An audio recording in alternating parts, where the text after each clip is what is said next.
नमस्कार दोस्तों, कहानियों का गुलदस्ता में आपका स्वागत है। तो आज मैं मुंशी प्रेमचंद जी की एक अन्य कहानी दो भाई सुनाने जा रहे हैं। तो सुनिए। प्रातःकाल सूर्य की सुहावनी सुनहरी धूप में कलावती दोनों बेटों को जांघों पर बैठा दूध और रोटी खिलाती। केदार बड़ा था, माधव छोटा। दोनों मुंह में कोर लिए कई पग उछल कूद कर फिर जांघों पर आ बैठते और अपनी तोतली बोली में इस प्रार्थना की रट लगाते थे, जिसमें एक पुराने सहृदय कवि ने किसी जाड़े के सताए हुए बालक के हृदयोद्गार को प्रकट किया है। देव देव घाम करो, तुम्हारे बालक को लगता जाड़। देव देव घाम करो, तुम्हारे बालक को लगता जाड़। माँ उन्हें चुमकार कर बुलाती और बड़े बड़े कौर खिलाती। दोनों भाई बड़े हुए, साथ साथ गले बाहें डाले खेलते थे। केदार की बुद्धि चुस्त थी, माधव का शरीर।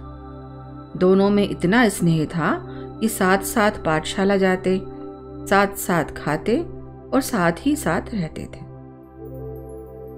दोनों भाइयों का ब्याह हुआ। केदार की वधू चंपा अमित भाषणी और चंचला थी। माधव की वधू श्यामा सांवली सलोनी रूप राशि की खान थी। बड़ी ही मृदु भाषणी, बड़ी ही सुशीला और शांत स्वभाव। केदार चंपा पर मोहे और माधव श्यामा पर रीझे, परंतु कलावती का मन किसी से ना मिला।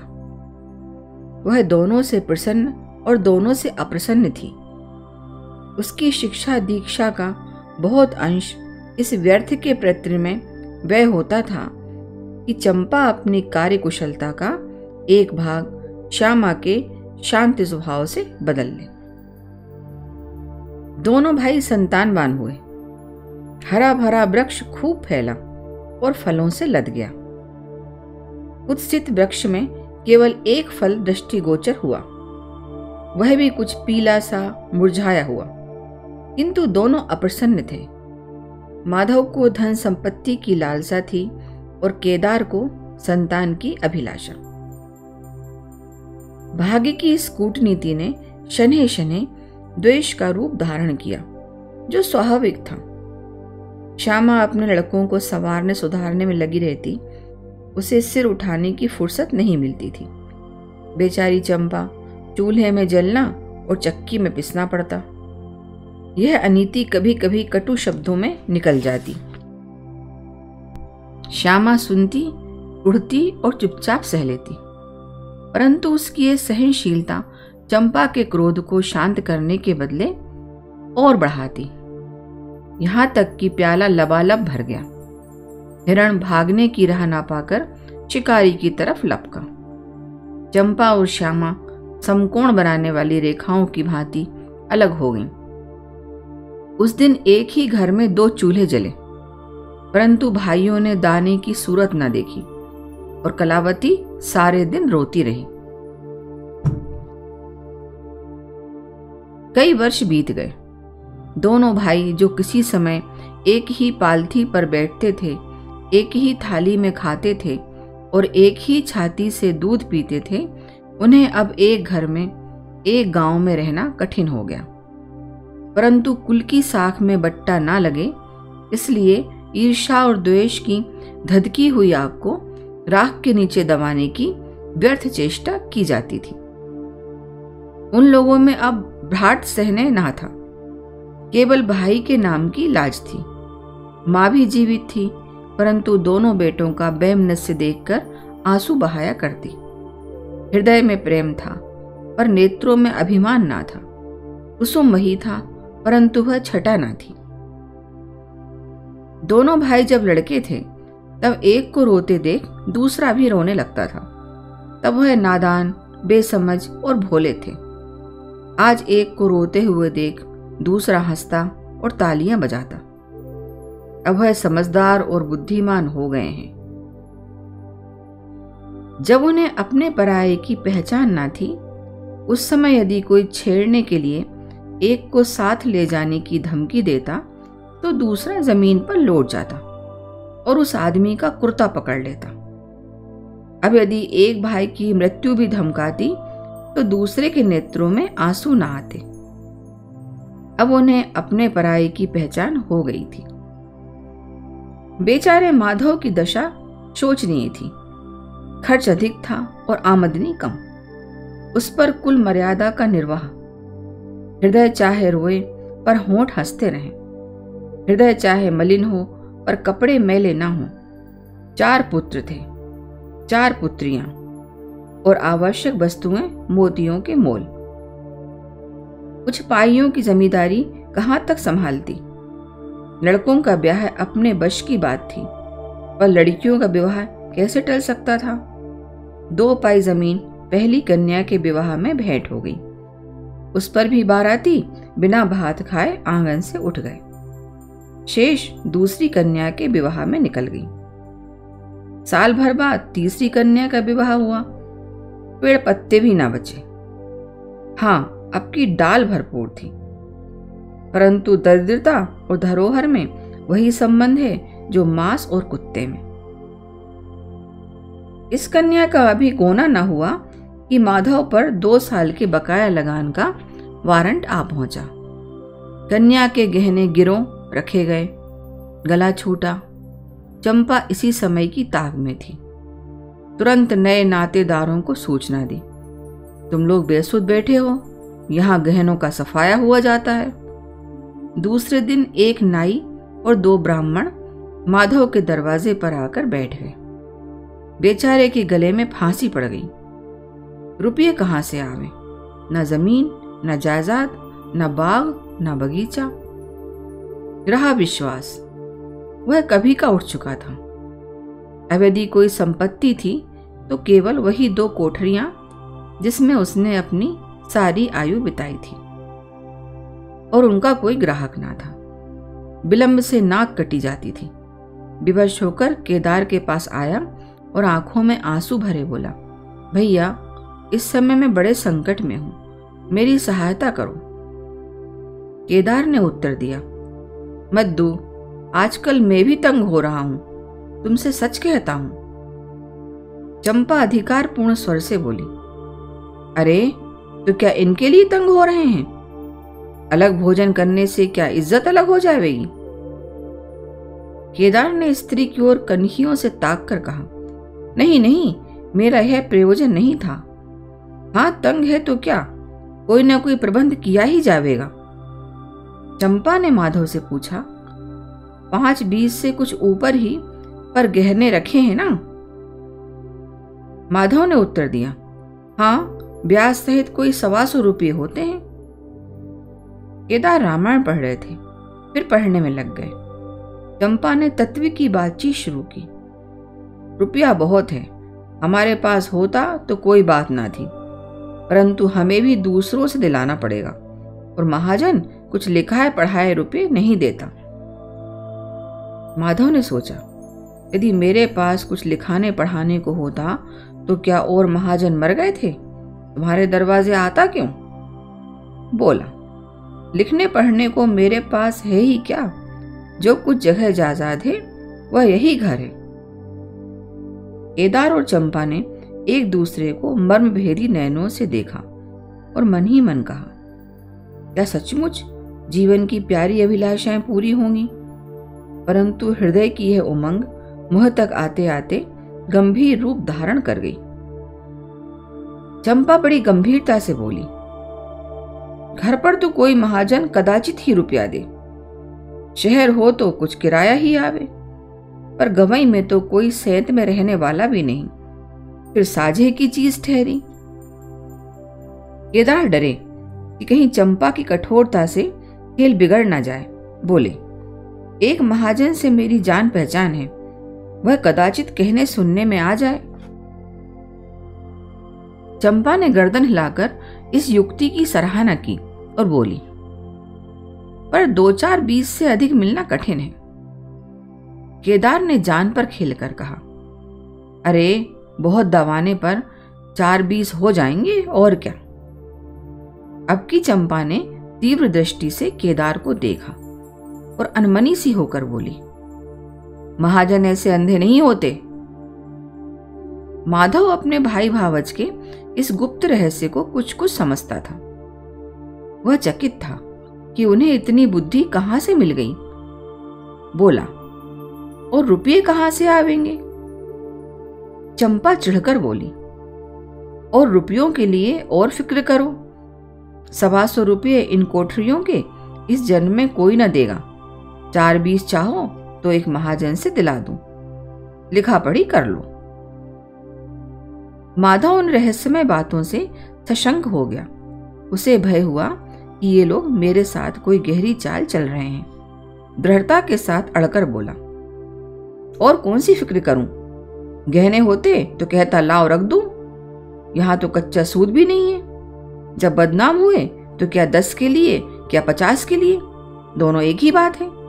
यदि घर बेचकर मेरा नाम रह जाए तो यहां तक तो स्वीकार है, परंतु घर भी बेचूं और उस पर प्रतिष्ठा भी धूल में मिले, ऐसा मैं ना करूंगा। केवल नाम का ध्यान है, नहीं एक बार नहीं कर जाऊं तो मेरा कोई क्या करेगा।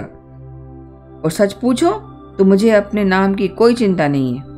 मुझे कौन जानता है, संसार तो भैया पर हंसेगा। केदार का मुंह सूख गया। चंपा भी चकरा गई। वह बड़ी चतुर वाक्य निपुण रमणी थी। उसे माधव जैसे गंवार से ऐसी दृढ़ता की आशा ना थी। उसकी ओर आदर से देखकर बोली, लालू, कभी कभी तुम भी लड़कों की सी बातें करते हो।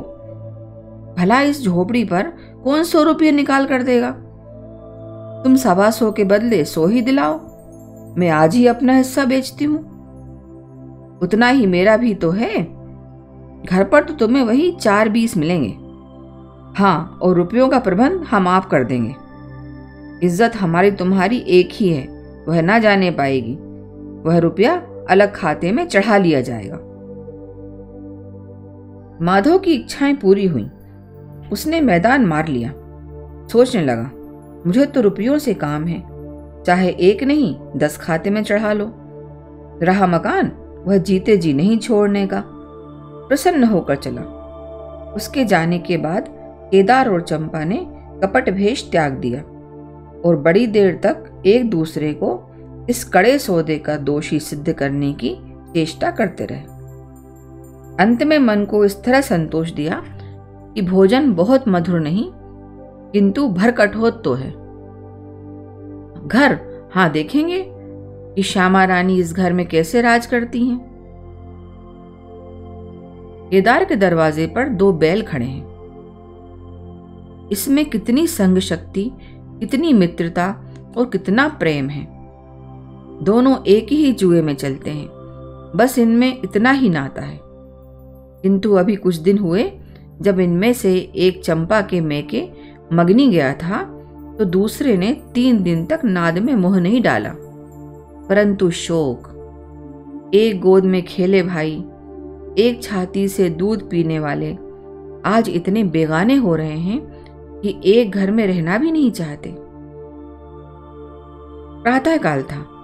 केदार के द्वार पर गांव के मुखिया और नंबरदार विराजमान थे।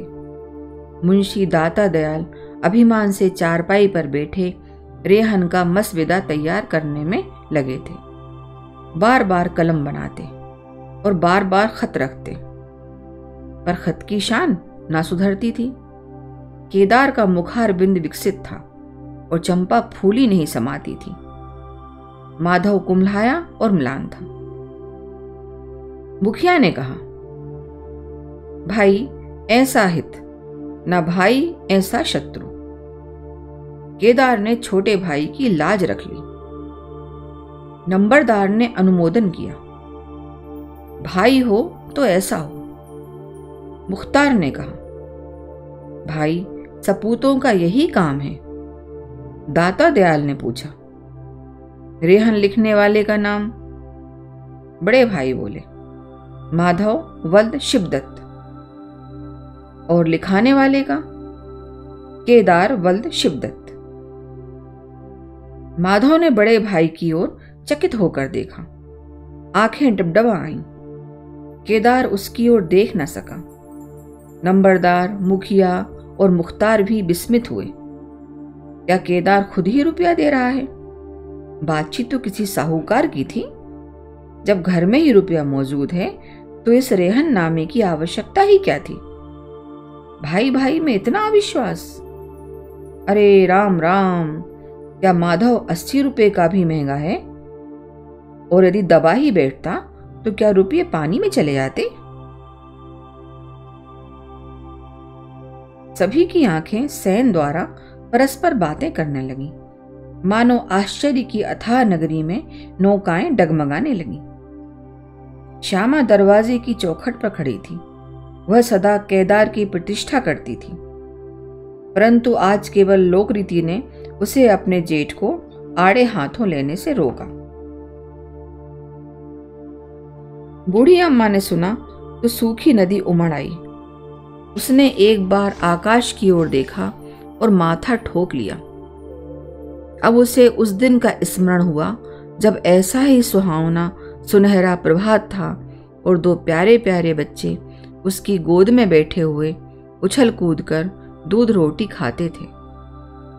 उस समय माता के नेत्रों में कितना अभिमान था, हृदय में कितनी उमंग और कितना उत्साह।